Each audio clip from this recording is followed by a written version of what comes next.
Welcome to the Autonomic Homeostasis Activation Podcast. I'm Pals. And I'm Ruth Lorensson. We'll be unpacking what it looks like to activate your brain to holistically manage stress and trauma to facilitate homeostasis. Being free to experience wellness in body, mind, and spirit. Thank you for joining us. Let's get this conversation started. So Tom, we're continuing the conversation on homeostasis today. We are. Such a great conversation last time on how many people so easily in all sorts of different spaces can misunderstand what homeostasis is and why that is important. Because it really determines the way we interact with homeostasis. And when we, and just as a recap, really, when we misunderstand it as being a place of balance or equilibrium, then we can try and control stuff or avoid it or not work with it. But what we're going to talk about today is, well, what does it look like to do the right thing? Mm-hmm. Like work what with. What is actually beneficial and working with? Yeah, and what does that even look like? Mm-hmm. So do you want to start us off? What does it look like to work with homeostasis? And we're going to get really detailed today. Yes. And which I think is going to be so helpful for us, anyone who's listening, because this is like going to give you some handles on how you, in your pursuit of wellness, can work with your body in the way it heals itself, the way it facilitates homeostasis. Mm-hmm. So when you say, what do? I'm not going to scratch that itch. That phrase, scratch that itch, is a very common one where it's an idiom that means to satisfy a desire or a need. Mm-hmm. And interestingly, one of the manifestations of homeostasis is an itch. And if we think in terms of scratching the itch, we are actually working against nature rather than with it. But that is so common that idea of scratching the itch, which is physiological, has become relational and sociological. Like, I just have this yearning for it, this desire, this, I got this itch to do something. Mm-hmm. And then we scratch it and we go off on this adventure or something like that. Mm-hmm. What's fascinating to me is oftentimes the very ways we think about our lives, like scratch the itch, are rooted in our own bodies. And that's an example of it.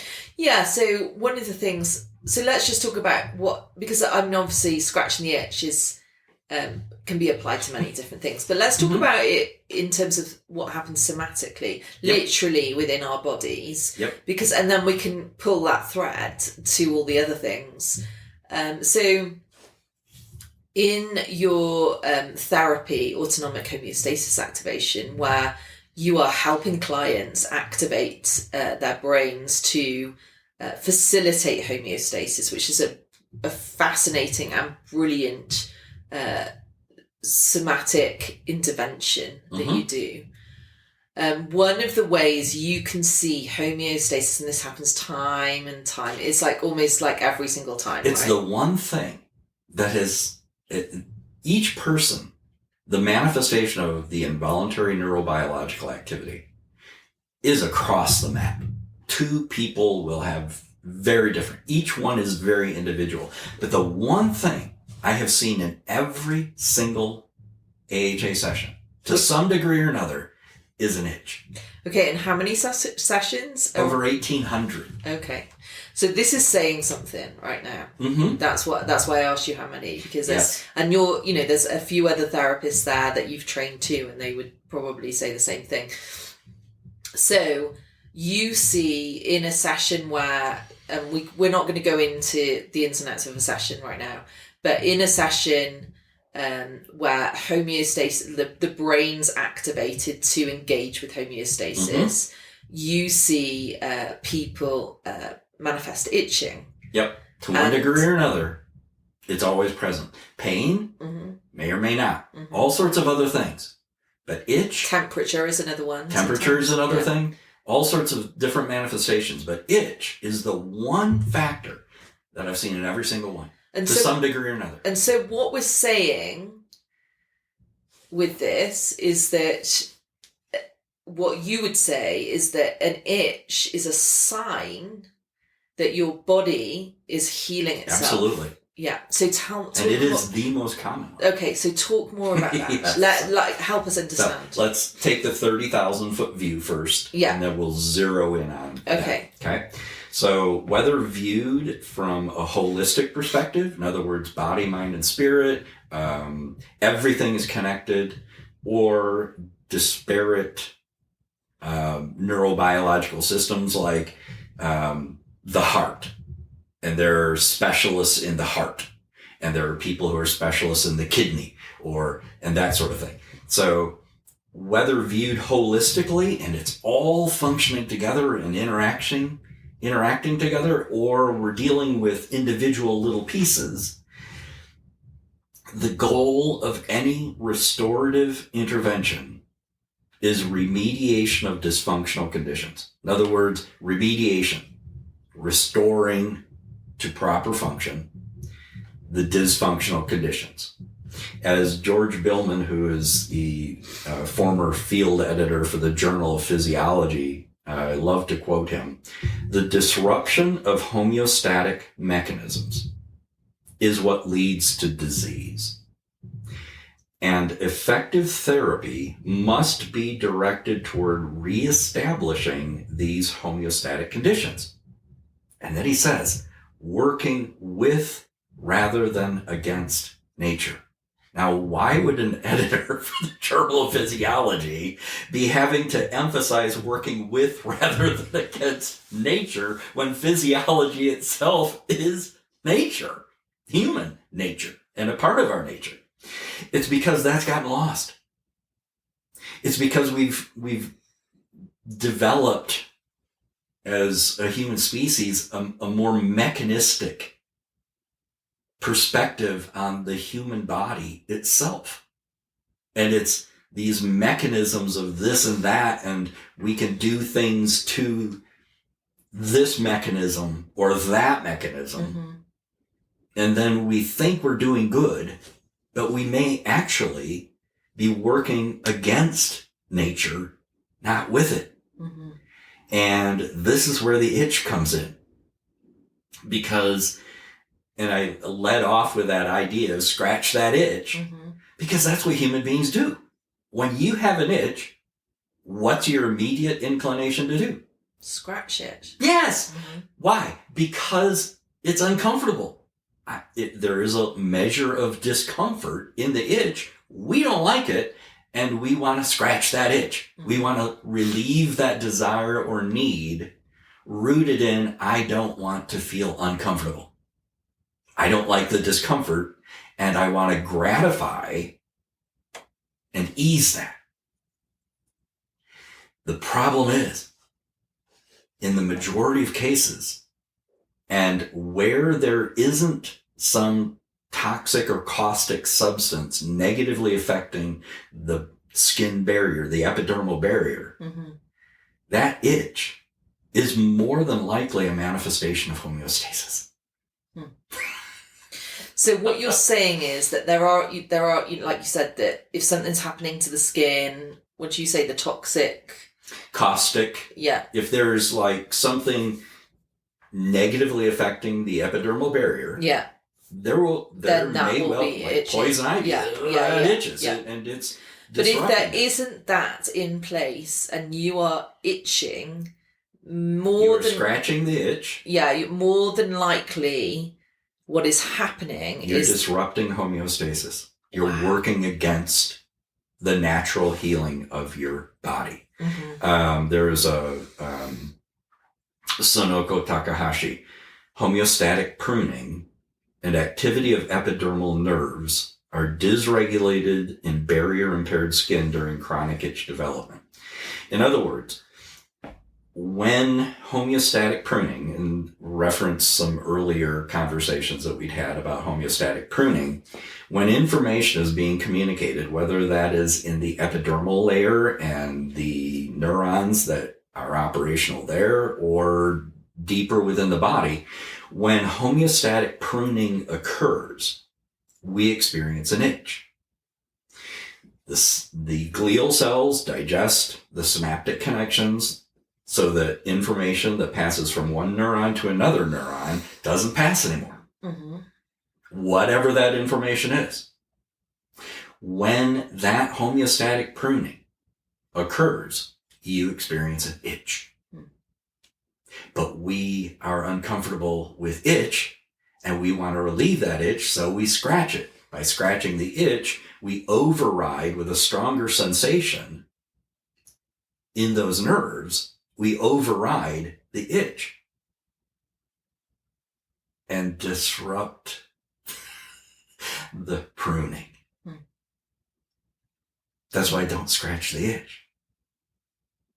So now listeners might be thinking, well, Tom, when you've got an itch, it's really hard to not scratch it. So what you do now is you just touch the area. When I have an itch, knowing about homeostatic pruning, I don't want the message of a trauma to continue to go from neuron to neuron through my system.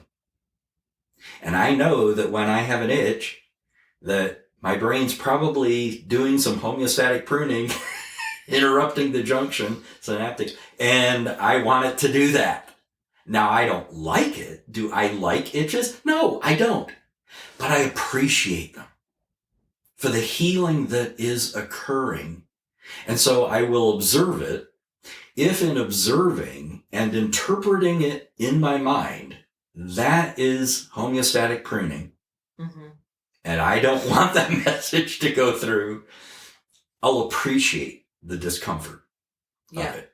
So if I can't get my mind past that, and it is so persistent, then just a light touch on it is an acknowledgement to my brain. I'm with you. You're still in charge. I'm not going to try and override that. But that touch is my way of saying, I'm on the same page with you. Wow. I'm not overriding that sensation, because just a light touch is not going to override that. And then the itch can serve its purpose and it goes away. Wow. In a chronic itch condition, which is what Takahashi was talking about, there is the natural functions of the extending and retracting nerve endings with the natural changes. Your skin's always sloughing off. Yeah. That's always happening. So how does the brain maintain that those nerve endings with the epidermal layer? It extends or retracts them. Yeah, it's flexible.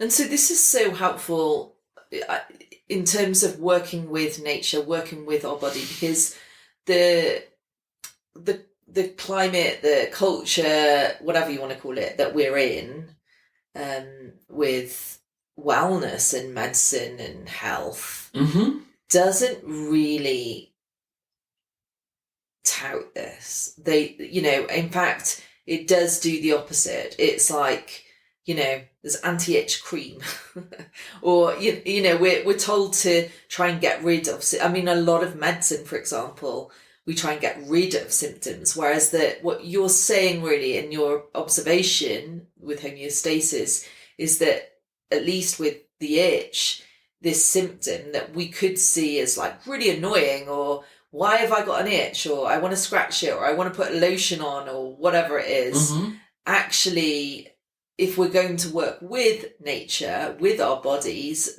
to encourage them to be well and healthy, we allow those things to happen. But I'm just saying that the world we live in kind of tells us the opposite wisdom. Oh, absolutely. My point isn't every itch is healing. If there is some disruption or dysregulation, some toxic, caustic substance, so work with nature. Yeah. But don't work against it. Yes. Yeah. That's the point. That's Billman's point. We don't, and why would the field editor for the Journal of Physiology be emphasizing in 2020 The disruption of homeostatic mechanisms is what leads to disease, and effective therapy must be directed toward reestablishing these homeostatic conditions, working with rather than against nature. Why would the field editor of the Journal of Physiology be having to emphasize that? It's because it's gotten lost. Mm-hmm. We're not trying to work with nature. We're trying to supplant it and go at one better in our human wisdom. And all we wind up doing is working against nature. And this is an example of it's a somatic an example. Itch is homeostatic pruning appreciated. Mm-hmm. I don't want that information passing through. Mm-hmm. I want the brain to just be in charge of it. And so, how do you apply that then to other, so we've been talking very somatically. This is what's happening in our body. But, we know that homeostasis, it's within our body, it's in animals, it's in organisms, it's in community, it's in, all sorts of different spaces. How do you apply working with nature, don't scratch the itch, to where how do we pull this thread into other applications? Anxiety. Mm-hmm. Okay. Mm-hmm. Itching and anxiety are often interconnected. Think about it. I bet you've probably had an experience where you were feeling some anxiety and you got itchy. That's very common. And one condition contributing to the other. The itch contributing to the anxiety. Why? Because I'm uncomfortable and I don't like this, and I sense it as a threat to well-being. Why do I sense it as a threat to well-being? Because I don't like itching. Except the itching can be homeostatic. Mm-hmm. And it's not only is it not a threat to well-being, it's actually restoring well-being. So I've interpreted as a threat to well-being something that's actually restoring well-being, which contributes to the anxiety, and the anxiety then contributes to the itch. Mm-hmm. Does that make sense? Yeah, so underneath what's happening with the itching, let me get this right, is that there's a pruning happening. Yes. Right? Homeostatic pruning. A homeostatic pruning, which means that bad things aren't continuing.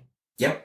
So in our lives, when we're in situations, I'm just curious, Tom, how this applies to things that aren't somatic. But, in our lives, where is there pruning, and is it necessarily bad?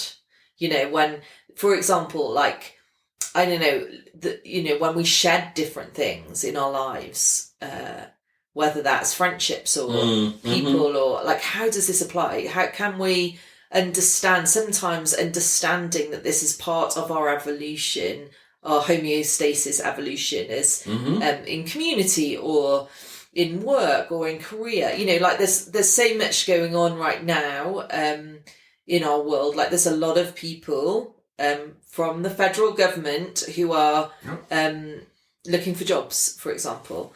So that is obviously a terrible situation for them. But within it, how do they work with nature, I guess? And that was one hard example. But what about other things? When there's a situational thing happening, but how do we work with nature in those spaces? Yes. That's a hard question, I know. Yes. When we sense or perceive a threat to well-being, one, it doesn't mean it's an actual threat. And it doesn't mean that it isn't necessarily beneficial or detrimental. It just is. The perception is a beginning place, and the way I perceive it. Mm-hmm.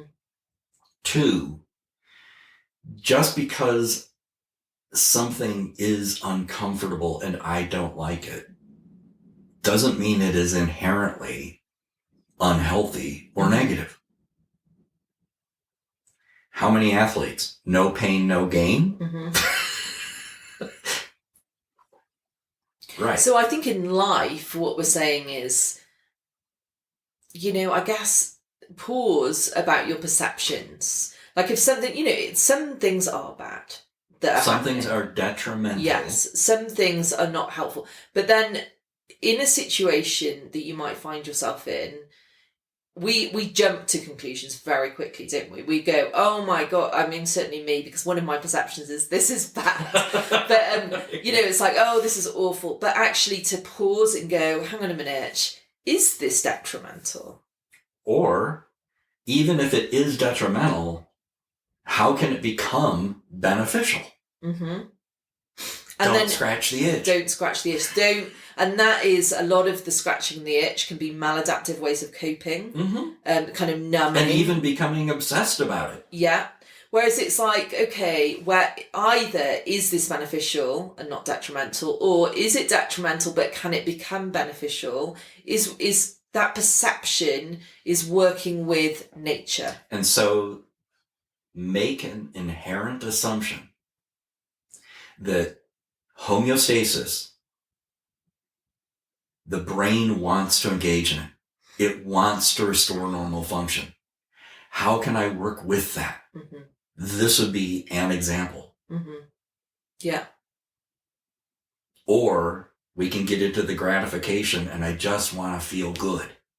So let's... well-being. Yeah, let's talk about pain there, because I think, again, we're going back to the somatic. This is another because actually it's really, I think with the pain, it's such a great example of, obviously in the body, we'll talk about it. But again, it's a thread which we can pull through every aspect of life, and it applies. It really communicates those maladaptive ways of coping where we want to numb, we want to just feel better, but it starts in the body, pain. And again, in your over 1,800 clients, pain is one of the ones that comes up. That often comes up.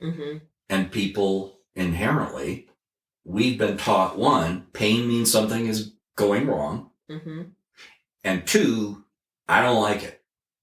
And the combination of something is going wrong and I don't like it means I just want to be relieved. But pain, where there has been injury to the body, and I really think that it isn't just physical pain, I think emotional pain can fall into the same category. Grief. How much pain is there in grief? A lot. But if we don't grieve, we don't heal. Right. Pain can be productive, and I think often is, and more often than not, can be. Yeah, and I think, I've learnt this with I'm in a process of restoration and healing from a spine surgery that I had in November. And my neurosurgeon said to me that, actually part of your healing, Ruth, with the nerves regenerating will be pain. And so that's like such a help. Well, number one, very helpful because like you said, we tend to worry about pain. So when I'm pain... Because we assume something is wrong. But it's not necessarily wrong. This is a natural function of the brain restoring normal function. And I think one of the other examples that's helpful for me is, again... what we tend to do, say we're, one of our kids has got the flu or a cold or something and they get a bit of a fever, we medicate, don't we? And obviously we don't want them to go sky high in a fever. No, there is a threshold that we want to maintain. But actually there is a point of a fever and there is a point of being uncomfortable in a fever, which means that you go to bed and you rest, which is optimal for your body to fight it. And so I think that, many people, including myself, will be like, oh, I don't feel great. Okay, well, I'll pop a few, ibuprofen or whatever it is. And I push through. But the reality is that whatever my body is trying to fight against, it takes me way longer because I'm trying to medicate. I'm bringing the pain level down. I've dealt with symptoms, not allowed natural processes of restoration, which just makes things harder in the long run. Yeah. So I'm not against pain medication and all the rest of it, but I think it's a good example to show us what happens and how we have an easy way, I guess, of leaning towards kind of the numbing or the scratching the itch or taking the pain away, and we see it quite quickly as something to get rid of, rather than seeing it as a homeostatic way of healing our body. Yes. Pain isn't just often experienced with nerves regenerating. Pain is a way the brain can signal the body to create new cells. Yeah. If there's injuries, I want new cells.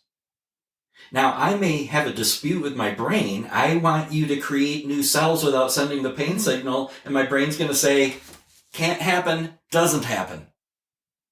Because that's how the brain signals the body to create new cells. Mm-hmm. I want the outcome. I'm willing to live with the discomfort of getting to that outcome. Mm-hmm. That's wisdom. Yeah. And working with nature rather than against. And even in like ecosystems, if we look at just not just the body necessarily, but say a whole ecosystem, a natural ecosystem, there are things in the system's way of homeostasis, which is maintaining this steady state, or returning it to that. Yeah. Mm-hmm. What happens within that it's actually a cycle of certain things dying, certain things living, certain, so there's pain, there's going to be all this mix of stuff going on. And I think it's a dynamic dysregulation. Absolutely. And I think that's the thing, again, with balance that we talked about in the last session, that if we get that wrong, we're aiming at the wrong thing. But to know that actually in homeostasis, there's pain, there's itching, there's things that are uncomfortable, and that's okay. And it works towards healing and well-being and wellness. Yep. Great conversation, Tom. I love that. I hope that that's really helped our listeners just kind of have a few handles on how we actually work with homeostasis when our brain is creating these ways of healing, stopping bad things continue, and making sure that we stay in that stable state of wellness. So great. You've been listening to the Autonomic Homeostasis Activation Podcast. Join us next time as we continue in our conversations with Tom. If you're interested in pursuing your own wellness journey, please check out our website, autonomichealing.org. You can also reach out to Tom at innerworkings.org.